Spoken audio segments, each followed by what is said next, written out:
Hello my best bookies. Today I am making a video about some really popular fantasy series I have yet to read. So, this is a video about books that I do want to read in the future, and they are the first in a fantasy series, but I just haven't gotten to them yet, even though they're really popular and I really want to. So, I wanted to mention at the beginning of the video, you guys might want to click out at the end of this list, and I will be reading to you guys a whodunit mystery from my little whodunit mysteries book. So it's just a quick few pages from this tiny little thing, and it's a mystery. I'll read you maybe some items or a list or something like that, along with a bit of a chapter story they give you, and I will let you guys comment down below on what do you think the answer to the mystery is, and that kind of thing, and then in the next week's video, or the next video, I will give the answer to that mystery, and I will read you guys yet another one. I hope you guys will enjoy this. I don't know, it seems like a fun thing to me.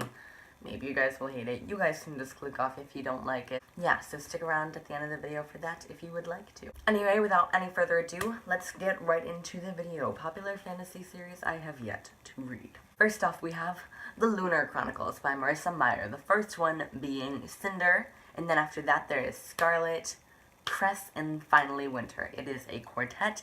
Now this is a series of fantasy retellings, the first one being about Cinderella, the next Little Red Riding Hood, the third Rapunzel, and the fourth Snow White. I believe all the characters are in all the books anyway. It's not completely separate novels, you do have to read them in an order. I've heard it's a technological, kind of sci-fi, almost story retelling, and it just sounds like such a cool concept. I want to read more retellings. I very rarely, if ever, pick up a retelling. I don't even know that I ever have.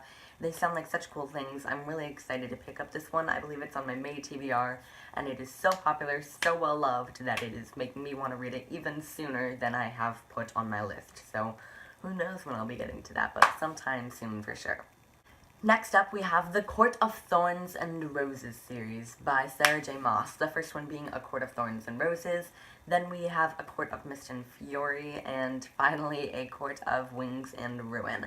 This is not sticking to a trilogy. I believe it is extending beyond the third one, but I believe that's kind of like a spin-off series, just technically under the same name. So I'm not sure about that 100%, but I do know Sarah J. Maas plans to extend this series, and that is so cool. This is also kind of a fairy tale retelling series. I did not realize that, but it's not centered around the fairy tale. It's just kind of based along the lines of the fantasy fairy tale kind of world thing, I believe. I'm not 100% sure, but I know the first one follows this girl named Fire, or Fair, something like that, I don't know, and she's kind of starving, so she ends up accidentally shooting this wolf, and she gets taken to court for shooting a fairy, and she falls in love with the man that, like, arrests her, and she realizes things are deeper than they seem, I believe. I don't know a lot about it, I don't know a lot about the world, but I've heard such great things about this. I've heard it's a steamy romance along with fantasy, which is exactly what I'm feeling like right now. So I will probably finish this, hopefully, by the end of the year for sure. It sounds like such a cool series. People call it ACOTAR. If you don't want to write out A Court of Thorns and Roses, you can just abbreviate it, and I will understand what you mean if you want to recommend it to me in the comments below. Next, we have the Shades of Magic series by V.E. Schwab, consisting of A Darker Shade of Magic, A Conjuring of Light, and A Gathering of Shadows. So this is actually technically an adult fantasy series. I did not realize that, but V.E. Schwab is the same person as Victoria Schwab, but when she writes with Victoria Schwab, that is when it's YA, and when she writes with V.E. Schwab, that is an adult series. So this follows a boy named Kel, who is a red traveler. He can travel between all four of the different dimensional Londons: red, black, gray, and white. So he gets caught with an item he's not supposed to have on one of these return visits, and he gets caught in this law debacle, and he has to escape into Grey London, acquire the help of some random person, I have no idea who, Delilah Bard, and they try to escape and survive, basically. I don't know a lot about the world itself. It just sounds kind of cool. That was what it said on the back, basically, and I've heard awesome things about it. I've heard it may become one of my favorite trilogies ever, and I am so needing that. I am so looking forward to an awesome trilogy. This is going to be great. This is next on my April TBR, so it is coming up quick, and I am so excited. Next up, we have the Throne of Glass series, also by Sarah J. Maas. So this is actually the series I will be reading before the ACOTAR series. They both sound so cool, and I just decided this one was kind of more on my interest, and I might enjoy it a bit more, so I wanted to start off my J. Maas readings with this series. So this follows a girl named Selena, I believe, and she is this assassin, and she goes off to the castle to compete for freedom with the king. And she's going against 23 other assassins to find out who is the best one of them all, and suddenly they all start getting viciously murdered, and she realizes it's kind of less a fight for freedom as a fight for survival. It sounds kind of like a mysterious almost element, and I love a good mystery. I've heard I'm going to fall in love with Selena. It's a steamy romance novel as well, which is exactly what I always want, and it is a 5-book series, kind of plus, really. 6 or 7, actually. Technically, I think I'm only going to go to 5 or 6, but maybe I'll read on and maybe I'll love it and it'll be awesome. I don't know. It is a series with so much potential, and I am so looking forward to it. I really hope I fall in love with Sarah J. Maas as the rest of the world has done, and I am really, really, really looking forward to it. Next, we have The Monsters of Verity duology by Victoria Schwab. This is the author of the Shades of Magic trilogy aforementioned. This is actually one of her YA series, and it is a duology, which is so cool. I read very few duologies, and I love them even more than trilogies a lot of the time, because by the 3rd book, I'm kind of over it, but by the 2nd one, I'm still hooked in, and I'm still loving it. So really excited to get through a few more duologies this year, but this one consists of This Savage Song and Our Dark Duet. This is kind of a dark series. I've heard it's kind of gruesome, but I've also heard it's really hooking and that I'm going to fall in love with the characters.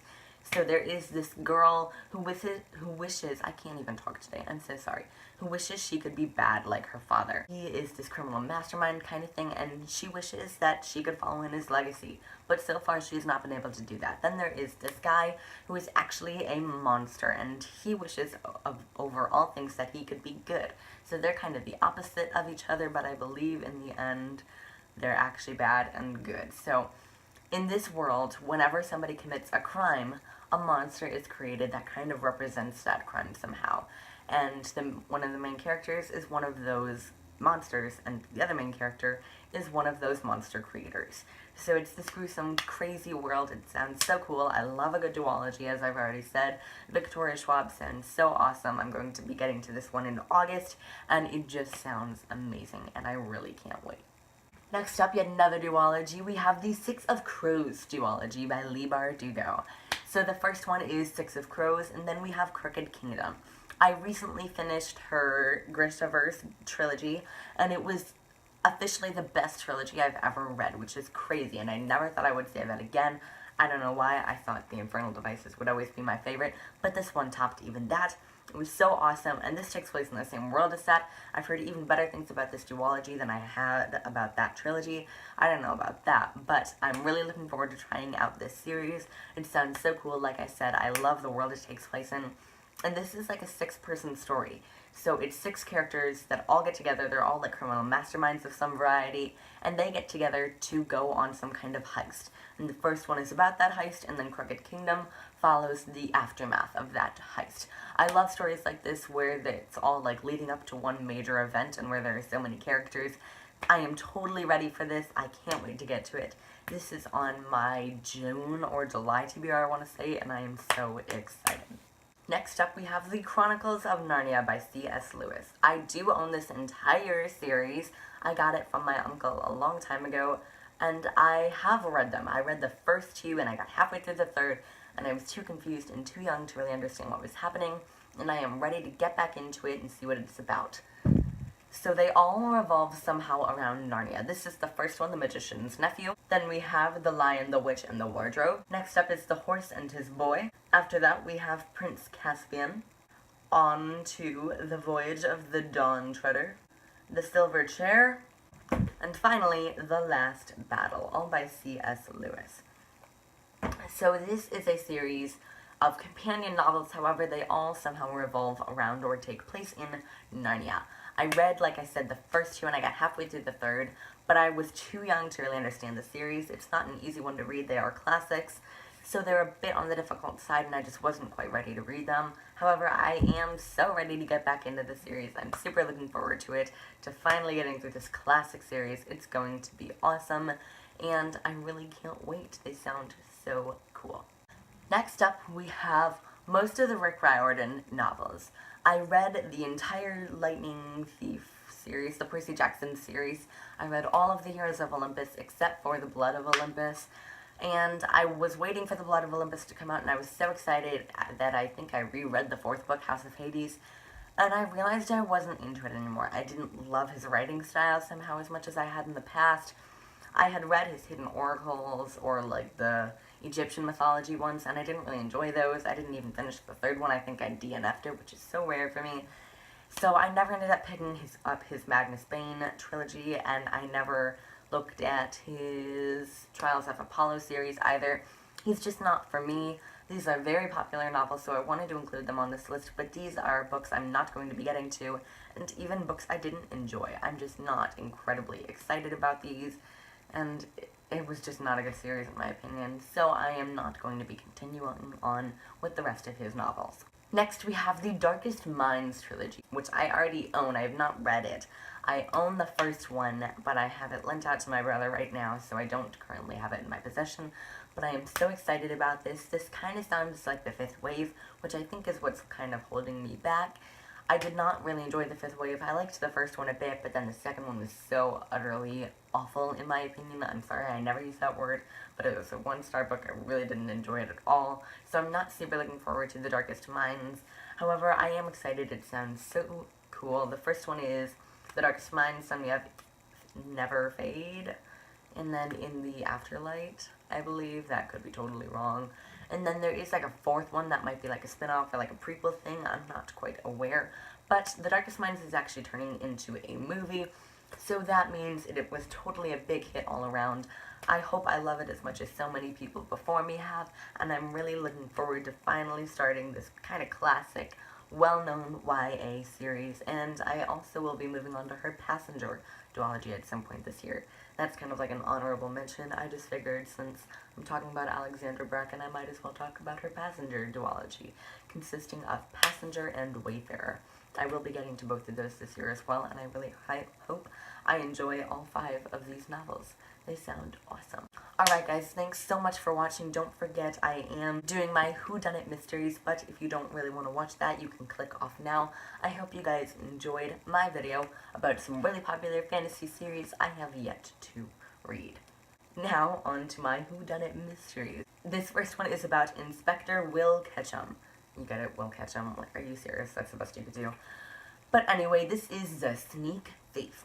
Inspector Will Ketchum was off duty. He had just arrived at the train station to meet some friends, but their train was running an hour late. As he strolled across the main terminal, a man with the restless eyes of a sneak thief attracted his attention. Then he was lost in a sudden surge of passengers. A few minutes later, the inspector spotted the man, who was entering the station's coffee shop. Now he was carrying a leather briefcase. The man sat at a vacant corner table, placing the briefcase between his chair and the wall. The inspector casually followed him in, sat at his table, and, identifying himself as a police officer, asked if the man would mind stepping over to the station master's office to answer a few questions about the ownership of the briefcase that he had with him. The man claimed indignantly that the briefcase was his, but he agreed to go along. In the station master's office, the briefcase lay open on the desk, revealing a file of papers and an envelope containing about $200 and $20 bills. "Before we opened the briefcase, Mr. Fink," began the inspector, "you told us it was definitely yours and that it contained only a couple of magazines. Now you deny that you are the owner. How do you explain that?" Mr. Fink rubbed his chin and looked puzzled. "This definitely isn't the briefcase I handed in at the check room this morning," he said. "They must have given me someone else's. It looks exactly like mine, but I can see it isn't now that it's open. My briefcase was locked, and all it had in it were some magazines I was reading on the train. The owner of this briefcase shouldn't have left it unlocked with all this money in it. If he got mine by mistake, he isn't going to be very happy about it." "I'm sure he won't be," said the inspector. "What's more, he's probably wondering, as I am, why anyone would check a briefcase that had only a couple of magazines in it." "That's easy to explain," said Mr. Fink. "I got to town this morning just before noon on one of those one-day round-trip excursion tickets, and I'll be going back tonight if you don't make me miss my train. I was reading the magazines on the train. I brought my briefcase because I was hoping to find some second-hand books, but I didn't get to the bookstore because I met an old friend who invited me over to his house. So that's when you checked your briefcase.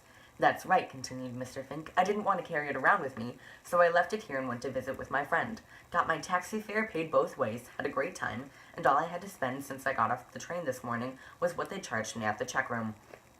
Lucky you, said the inspector. Now, would you mind emptying out all your pockets and placing the contents on this desk? I don't mind at all, said Mr. Fink. I've got nothing to hide. The sooner you're satisfied, the sooner I can get going. I have to take this briefcase back to the check room and see if mine is still there.